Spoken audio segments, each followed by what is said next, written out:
It all started in Yamoussoukro, Ivory Coast in 1999 when 44 African countries signed the famous Yamoussoukro decision for the establishment of an open skies agreement in Africa, the aim being to enable African carriers to operate with the few barriers to trade across the continent. After 19 years marked by numerous false starts and glacial progress, the single Africa air transport market has finally taken off, but with only 23 countries on board. This is a major step forward for transportation.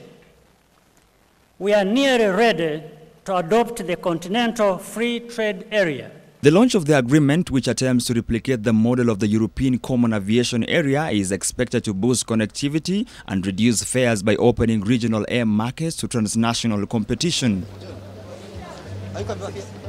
A journey of 1,000 miles begins with one step, and even though less than half of the nations on the continent are on board, it is expected that others will join in the short term.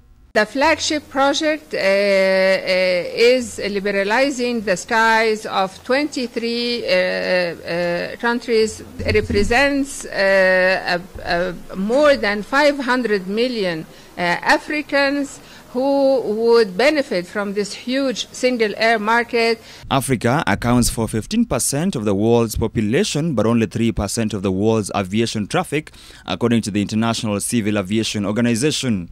According to the International Air Transport Association, IATA, African airlines collectively made a loss of $100 million in 2016 against $35.3 billion in global profitability.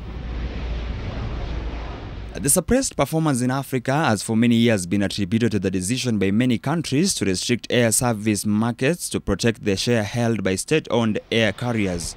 It would help all the signatory countries to further promote,